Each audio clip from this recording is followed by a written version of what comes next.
Hello out there and welcome to Public Conscience. This is the anti-corruption program produced by the Progressive Impact Organization for Community Development, PRIMOG. PRIMOG is a civil society organization with the mandate to promote good governance, participation and accountability in Nigeria.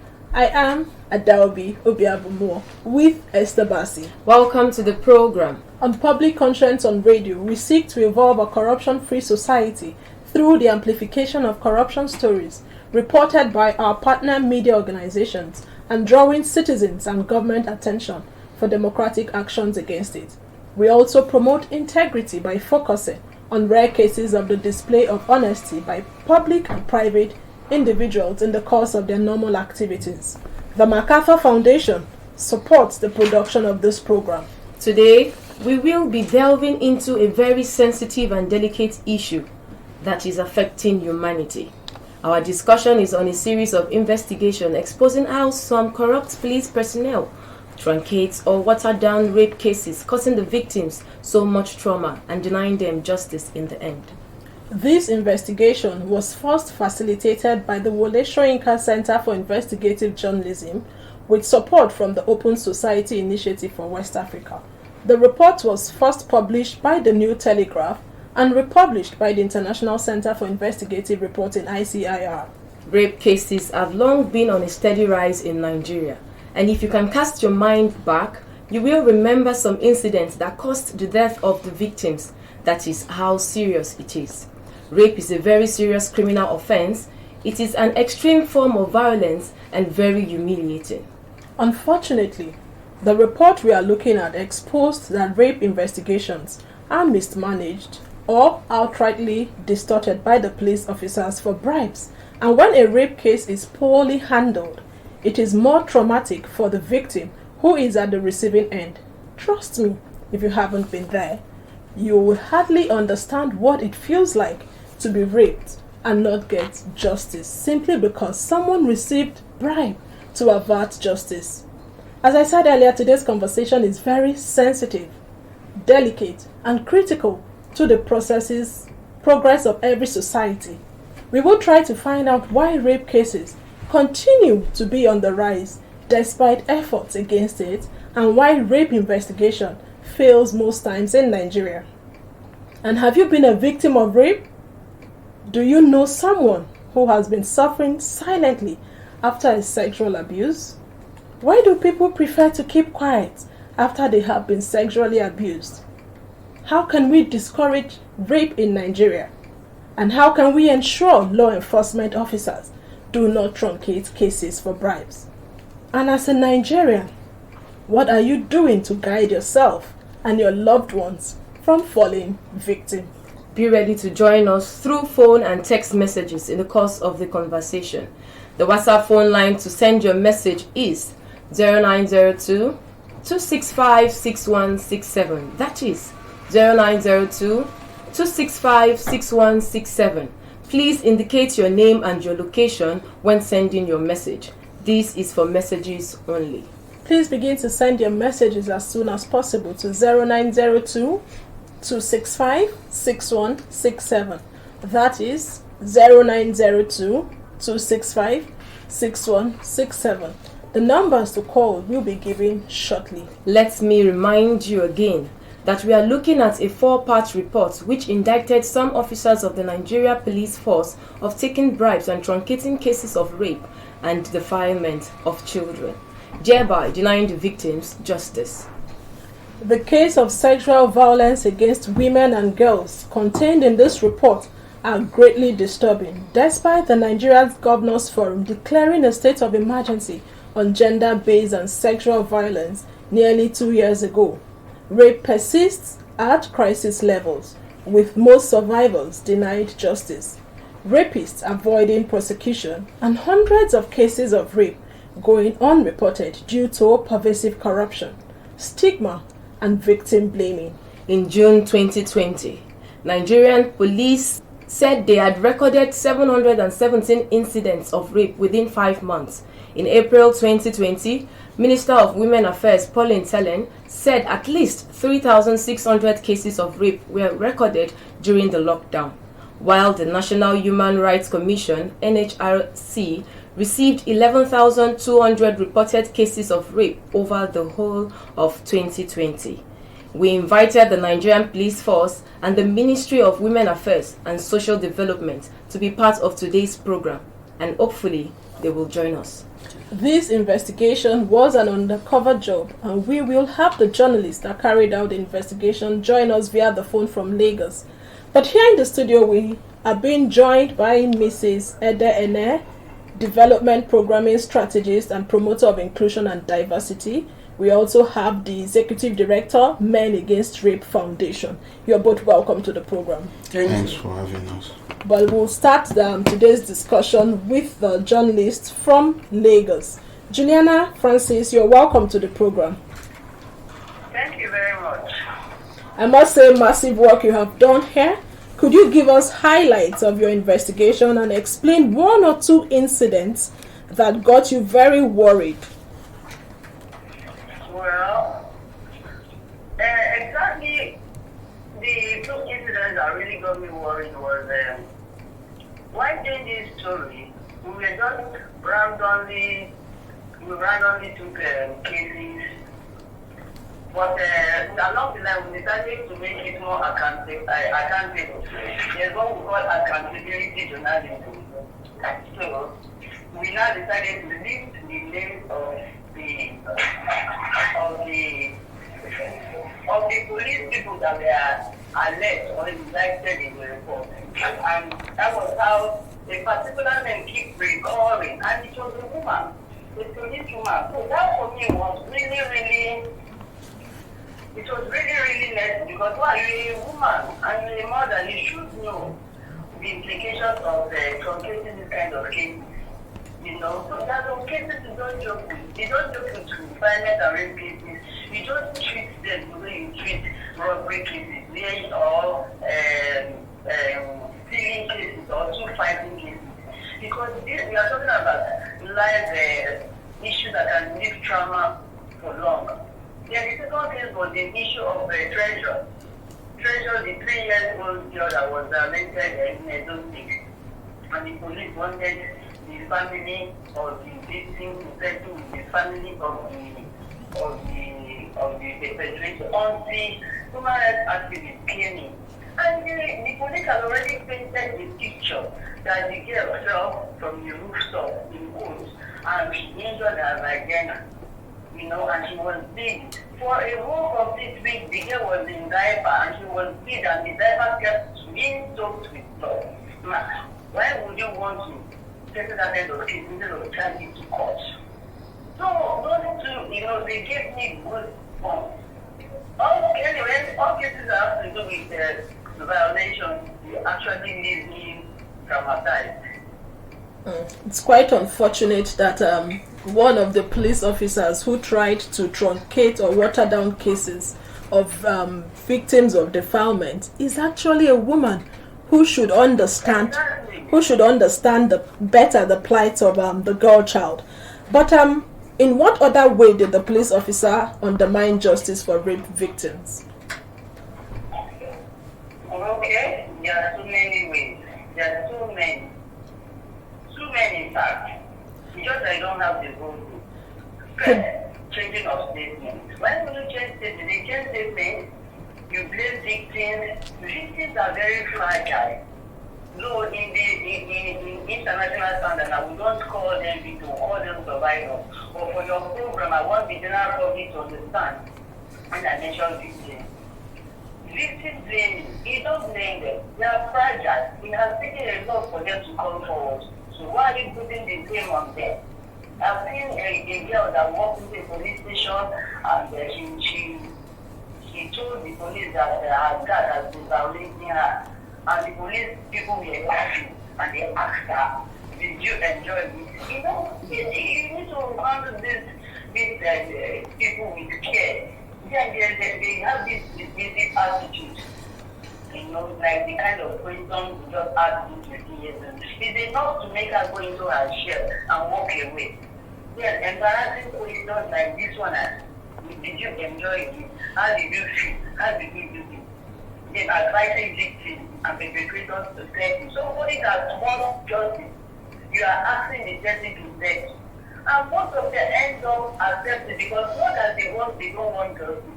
According to the police, DCP, Executive Commissioner of Police, who has been following pattern of this case, he said even the police personnel, and this is the policeman, government, no policeman, even the personnel threatening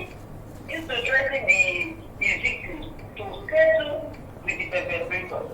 And one time the cases will now go against people that we are seeking access to justice. It will swing in the favor of the perpetrators.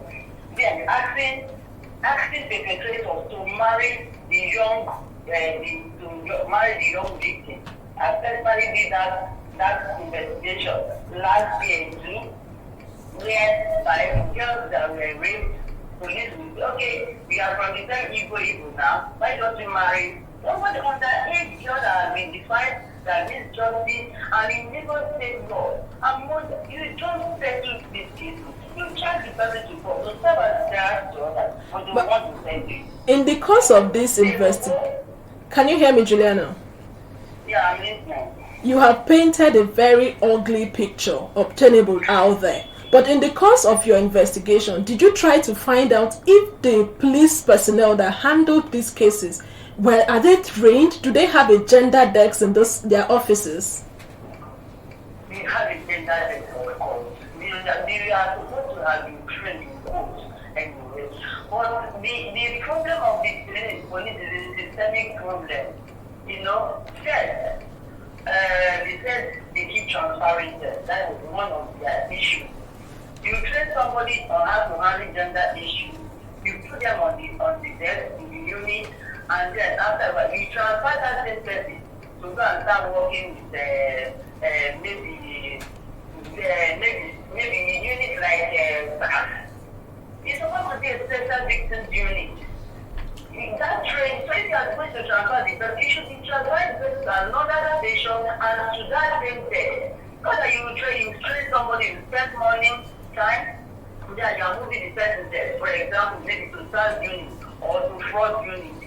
It doesn't make sense. There are another issues they are having, and I'm not holding brief for the police, but I've followed the police enough for more than 15 years. I know some of their issues. It's just that I myself am passionate about issues that have to do with rape and empowerment. What are some of these issues? On that day, they claim and they said they are not being funded. No one. We just created the desk and they expect them to use their money to pursue case. They have to go to the scene. They have to track the scene perpetrator. They have to check the matter to court. They have to do some photocopies. They claim that there's no money available for this thing. Okay. So what do they do? Okay, so is the police hierarchy or authority aware of the different personnel indicted by your reports? And has there been any known action against these individuals indicted in your reports? Well, I'm in Lagos, so it's only the Lagos one I can talk about. Okay. The woman that kept recalling 3 times, because we look at 10 cases and we learn her name, Rebecca Jacob, and I keep mentioning her name and I will not stop mentioning her name. Rebecca Jacob appeared twice, and that is just random cases. Imagine if we decide to look at all the cases Rebecca has investigated. Now, why I was doing that investigation, that was an old CP. After the CP left, the new CP came in. Abiola Aladide, that's the new one now, sitting and sitting CP. He came towards the conclusion of it because it was a 4-part investigation. He came towards the ending of that final report, and I knew that Rebecca was arrested and detained, not just because of my report, but because she got another petition on the same issue against Rebecca. So I know, and I remember that they said they are going to reshuffle and give the gender desk at the command. That was the last I heard about that thing. Okay. So what are some of the major challenges of carrying out your reports? Juliana, because of time, what do you think should be done to stop corrupt officers who overlook the sufferings of victims of gender-based sexual violence for personal gain in 1 minute because of our time? It should be easy to just say sack them, but that is not the solution. That is like a quick fix, a new just solution. It shouldn't be just sack them. If you sack them, what are you going to bring? The person is still going to do the same thing. So they need to fund that way, and they need to train these policemen. And you don't have to transfer them up and down. If you train somebody to handle the news and train the person to know how sensitive this thing is, then you should not be moving the person up and down. There should be a unit in the force headquarters that is mainly for gender issues and issues that have to do with rape and gender violence. And if you force this thing and they still go behind to be collecting, extorting the victims, extorting the people, then of course it's men into it. That would be the right time to stand them. Okay, thank you. Thank you so much. Thank you, Juliana, for your time. And thank you for the report. Okay, if you're just joining us, you're on to Public Conscience, a production of Primark, the Progressive Impact Organization for Community Development. I still have in the studio Lemi Uwebe, the Executive Director of Men Against Rape Foundation, and Mrs. Ene Ede, Development Programming Strategist and Promoter of Inclusion and Diversity. Juliana actually gave more insight into the report that she did, and I must say that it's saddening. But I would get Lemi's reaction first. How would you react to the investigation? And why are rape cases unending across the country despite advocates by CSOs and efforts by the government? What are we not doing right? Okay, the report hasn't come to me as a surprise. The excellent investigation done by Juliana Francis, it's typical of what we actually get when survivors of gender-based violence, particularly rape, raise alarm that they've been violated and they seek justice.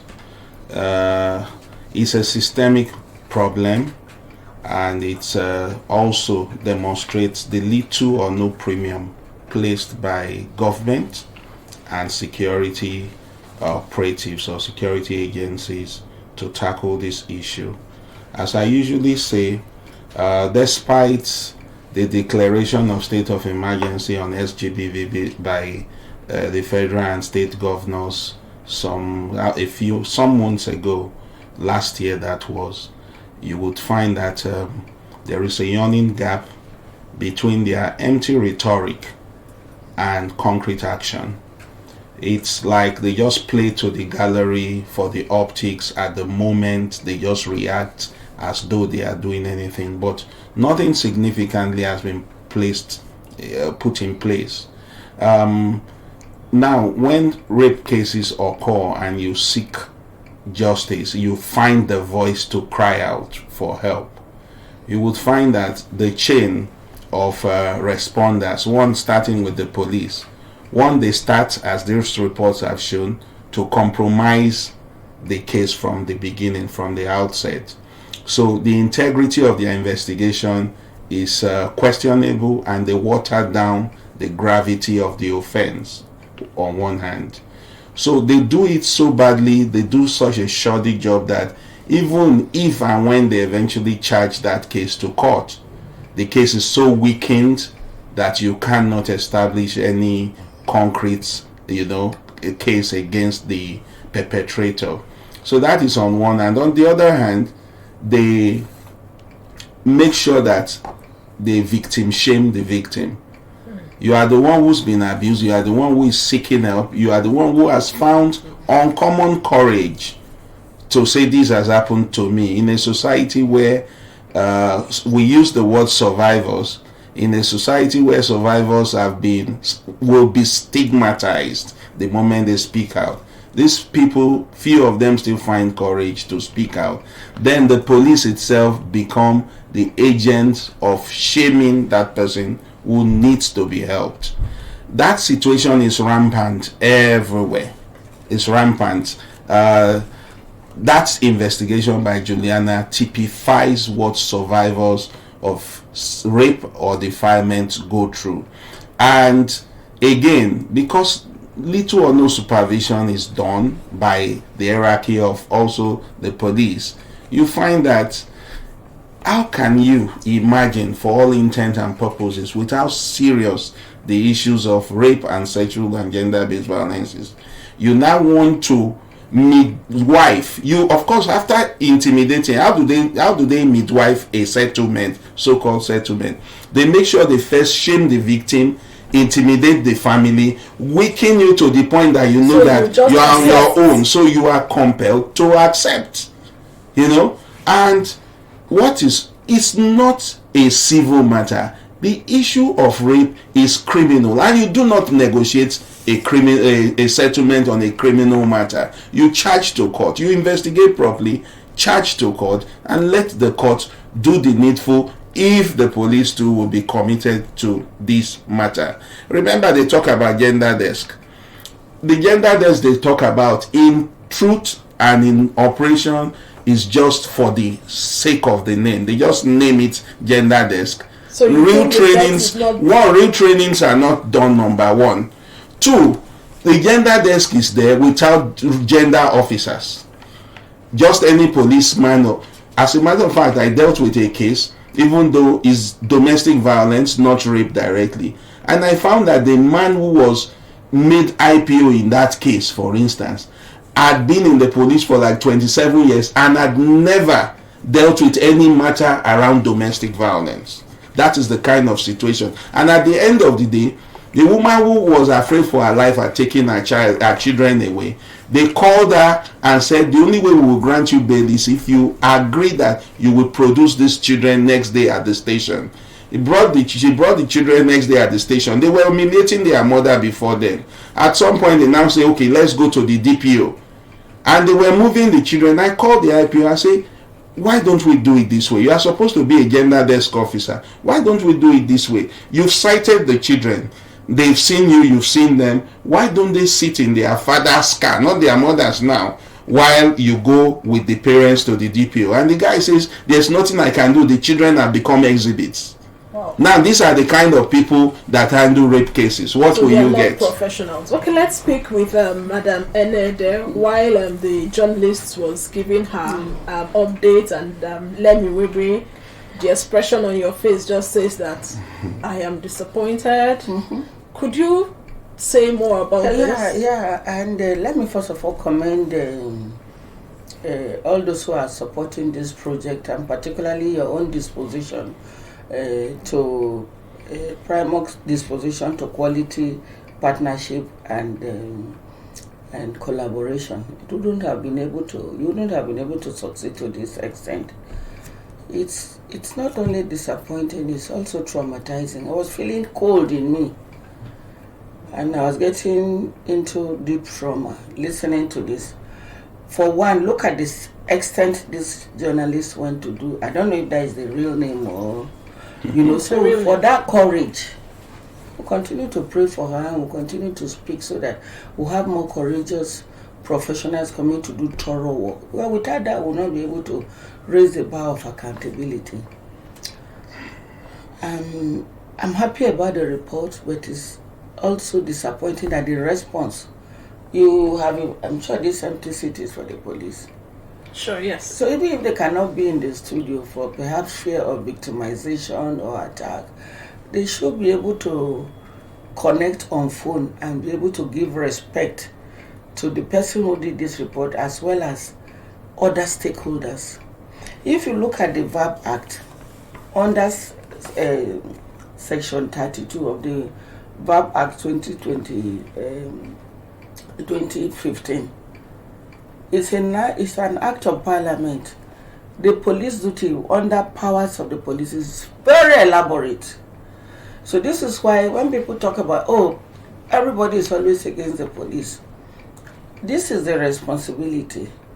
And we expect that so much should be done under this Section 32. It's 3 pages.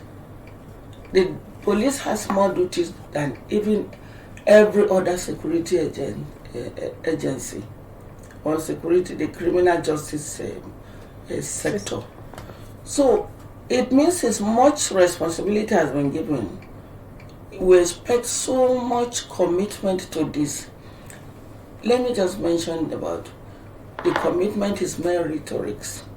We are not interested in rhetorics at all, because this issue of rape is something that deals with the body, soul, and spirit of every human being.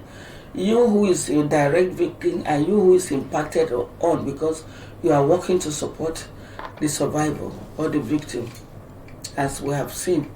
Those involved in this, we are not even sure what their state of mind is. It's possible they would have passed on. And to think that there's a victim, a 3-year-old victim also. Yeah. You know, so if you look at the range of the age bracket too, it's terrible. It shouldn't be at all, and we expect that. You know, Juliana talked about movement of police, the deployment. We should be careful about the recruitment, about the deployment. This is a serious matter. How many times, even those who have been trained on this report, will not be able to see them internalizing the training. So it's handled so casually. Then when you even talked about the appropriation to be able to make this office functional, because you need infrastructure that will support this work, it's not there. So where is the money? Where has the money allocated for this disappeared to? That you will not have money for fuel. The people have to restore, even for the women. Sometimes they use the children's school fees or family sustenance budget to do this. So it is terrible. It shows that there is hypocrisy and there is no true commitment to dealing with this issue. The structures that are supposed to be in place, sexual assault referral centers, we have just one in the FCT. Shelters, how many do we have? We have private shelters that are not well supported. And just like let me say, once you are not able to gather enough evidence, quality evidence, then the case is lost. Then the hope is lost too. Then the person who has courage to come forward should be encouraged. And not victimized. Yes. Thank you so much. We'll get back to you. You talked about true commitment. I must say that the police is set up to protect lives and property, but we need to get the person listening to us at the other end of the dial to join the conversation. Please follow us on our social media platforms at Official Primorg. The WhatsApp phone line to send your message to is 0902 265 6167. How would you react to the conversation? And why do you think rape is on the increase in Nigeria despite efforts against it? Do you think the Nigeria police are adequately equipped to investigate rape cases? And as a citizen, what are you doing to guide yourself and your loved ones from falling victims? So frequently, gender units of the Nigerian police are faced with bribery accusations. How can the police get it right? And then the police get the right officers to run the sensitive unit of the force. And how can they reduce bribery to the barest minimum? Hello, your name and where you're calling us from? My name is Oche. I'm calling. Okay, go ahead, Oche. It's true that rape cases is not only female. Recently, it's already happening to men also as well. But the increase of females of rape cases is more than that of male. What I'm saying, my fellow men, is to be disciplined and self-control. The third word is discipline and self-control. To try our possible best to end rape cases. I thank you very much. Thank you so much, Oche. We also have the male child who are also victims of rape cases. Hello. Your name and where you're calling us from? My name is Patrick, calling from Kuje. Let's hear you, Patrick. Okay. I don't know, it's more of a, I don't know where to get help.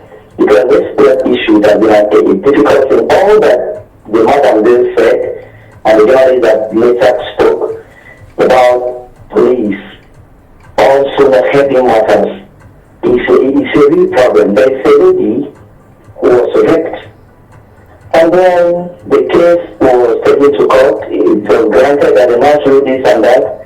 But the police and the lawyers went down and told the girl to go settle with the man.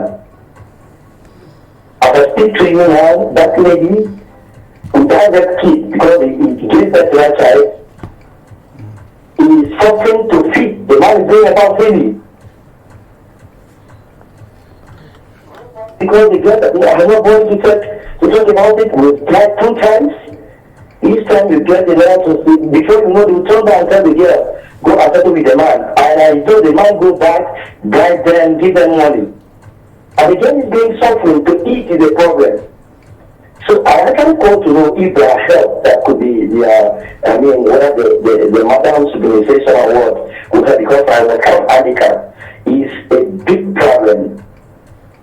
Okay, thank you so much. Our guest would respond to that, but also could you send us a text message on 09022656167 09022656167. Could you respond to the question she asked earlier? Oh, well, there are institutions that are set up that should ordinarily deal with issues like this. But are they dealing with it? That's where the issues are. For instance, there's the Social Development Secretariat that should ordinarily have a unit that's handling a matter like this. However, we've had cause, because this man is speaking just as an individual who has seen a case that he's concerned about. What about us who are, in that line of work? We've had cases we've called the attention of Social Development Secretariat to. Credible cases with evidence. Look at it. For instance, you owe a duty to a petitioner, a complainant, who sends you a document, a complaint that this has happened, that has happened. When you have done your investigation, if at all you've done your investigation, you owe a duty to give feedback to that complainant. But what we see are people who are not just insensitive, but people who do not care at all about the citizens and what they are going through, despite the fact that it is citizens' payment of tax that they are using to pay your salaries. So yes, these people are dead. Even the National Human Rights Commission should get involved. But what I will advise this concerned citizen who has called, if they can get us details. For instance, he said the matter was charged to court initially and they say go and settle. That is a little far-fetched. Once they've reached the stage where they've charged it to court, there should not be issues of go and settle. Normally, go and settle is done before charging the matter to court. Once they've been charged to court, the police does not have a right to withdraw that same matter. So we need to know, because we cannot just give a blanket response. If we have information on the case specifically, maybe we can share details with the caller can share some details with us. Then we invite him and look at it as a foundation and see where we can take it up from. But back to the question I asked before the call came in. So I was asking, how can the police get the right officer to run the sensitive unit of the force? The police in Zamfara is no different from the police in Enugu. The police in Port Harcourt is no different from the police in Osun. So, look, Nigeria, the police are taken from within the citizenry, isn't it?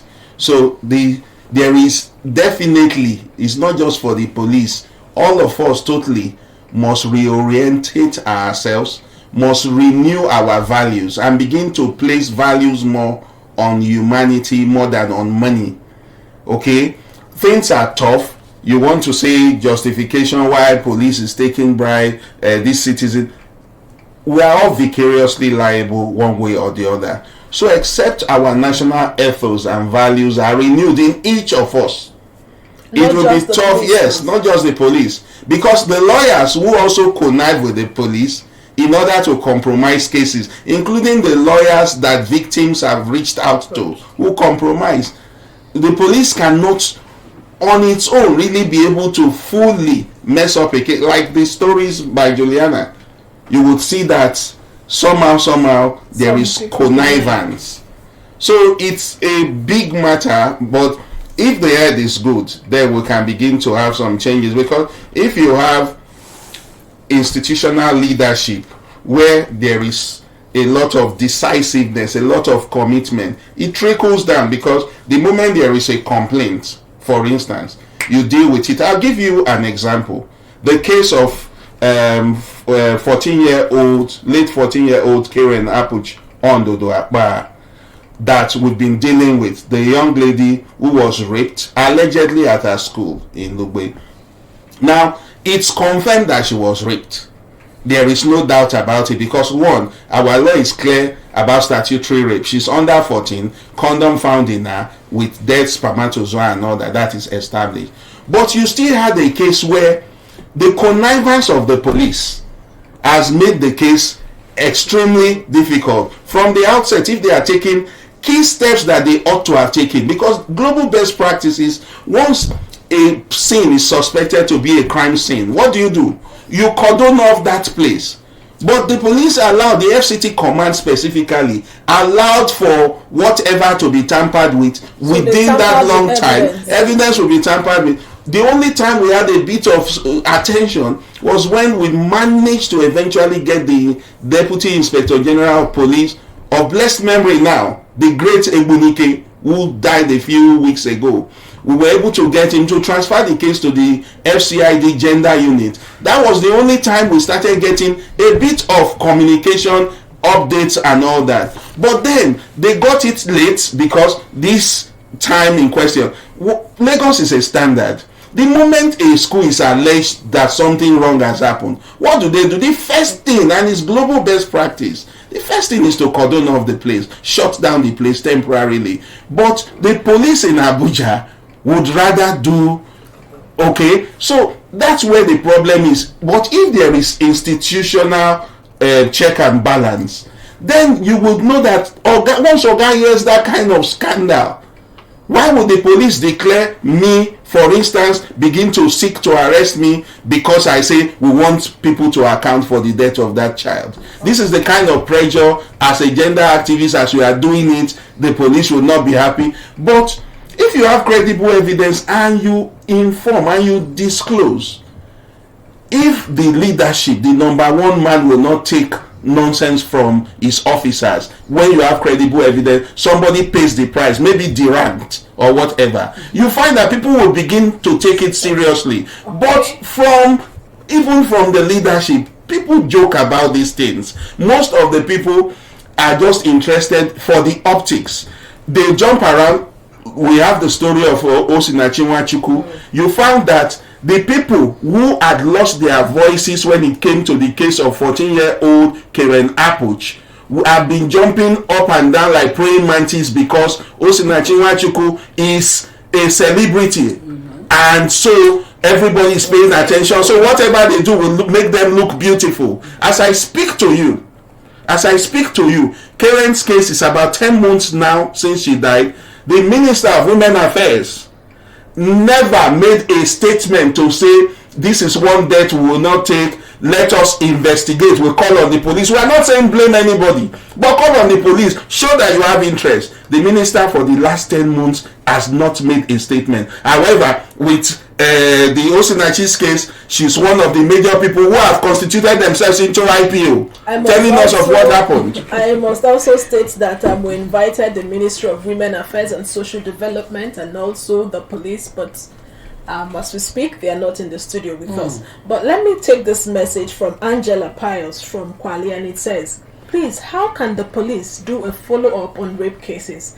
And how can a raped victim be bold enough to report her ordeals in the hand of the rapist? Madam Ene, you would answer that. Yeah, thank you so much, Lemmy, for your courage. Apart from MBC that has smaller mandate than the Ministry of Women Affairs, especially under this present minister, had done so much. Sometimes we even fear for her. I don't know exactly what went wrong with this, because I know that in many cases she writes, she speaks.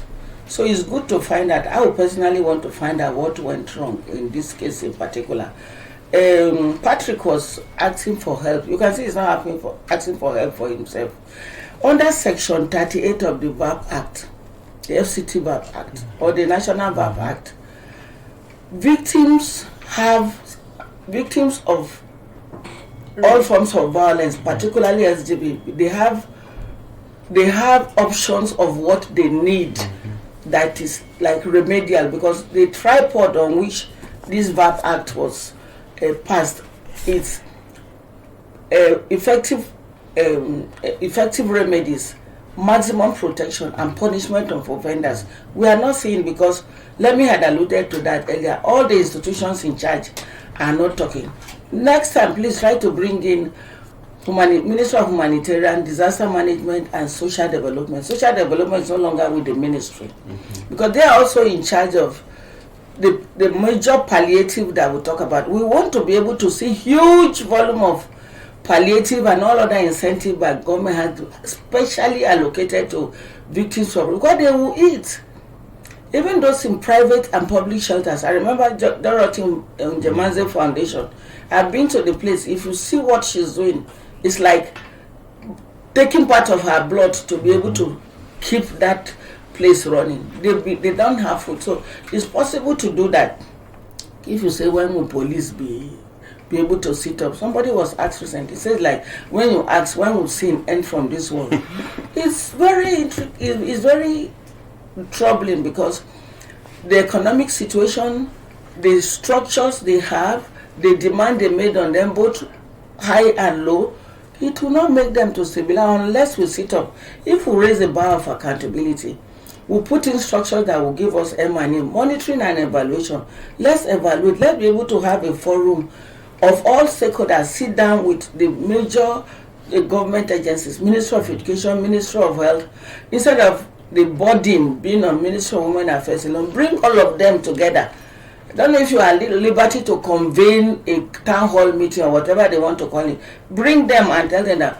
Bring national and say, why are you not exercising oversight? This is your law. So why are you not exercising sufficient oversight? Then the money that should be allocated, where is the money going? Are there no committees in charge of this? Why won't you also be able to give NAPTIP sufficient money?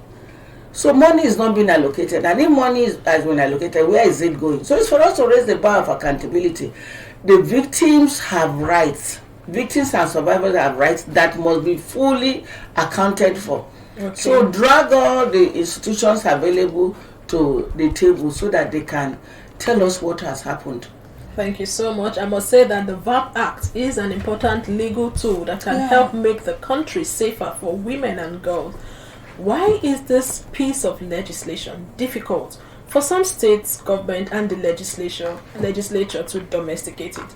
As at the moment, we don't have up to 20 states that have domesticated. We have 28 as at 2 days ago. Oh, okay, that's good. That there are some states are yet to domesticate this act. But then, like one of the callers said, it is not just the girl child. We also have the male victims of rape also. But because of our time, I would have loved to take one more call. But you can send in your messages again to 0902-265-6167. And Patrick, we will be expecting your text message so that we can follow up on the case that you reported to us. In 1 minute, because of our time, what will be your last word to victims of rape? Well, don't be afraid to speak out, but there are always, before reaching out to the police, first thing is to know not to tamper with evidence. For instance, the first reaction of someone who has been violated, a lady who's been violated, is that she wants to wash herself off quickly, and the evidence is destroyed when you do that. So it's important they know that, while also reminding government that under the VAP Act, government has a responsibility to restore the citizen who has been violated. That victim has entitlement to psychosocial support, and government is negligent on this responsibility so far, and they must be reminded. Thank you for that. Madam Mene, your last word to the government. I'm interested in seeing all the structures that will support the implementation of the VAP Act so that we can reduce violence against persons. Thank you so much for your contribution. We really must go. Please visit the news page of our website, primognews.org. That is primognews.org for all the details of our reports and interviews. Visit our website www.primorg.org to get all the information about Primorg. And you can watch our videos on Primorg TV, our YouTube channel. Please subscribe to get reminders when we have a new post. We sincerely appreciate our guest, the Executive Director, Men Against Rape Foundation, Lemi Uwebe. Thank you so much. Thank you for having And me. also to Madam Ede Ene, the Development Programming Strategist and Promoter of Inclusion and Diversity. Thank you, ma'am. A pleasure. Our sincere appreciation also goes to the undercover reporter Juliana Francis, who spoke to us from Lagos. Public Conscience has the support of the John D.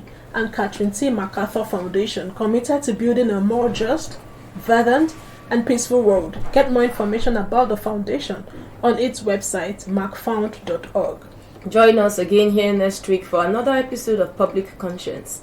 And remember to follow us on Facebook, Twitter, and Instagram at Official Primorg. I am Esther Bassi. Remember that birth registration and birth certificates are both free if your child is under 18. Help stop the corruption in birth registration and do not pay for birth certificates. And also remember that you can give us information or hints about corrupt acts through our phone 0902 265 6167 or info@primorg.org. As a citizen, you can lend your voice by calling on our leaders to safeguard the lives of women and girls. I am Adaobi Obiabumo. Stay safe.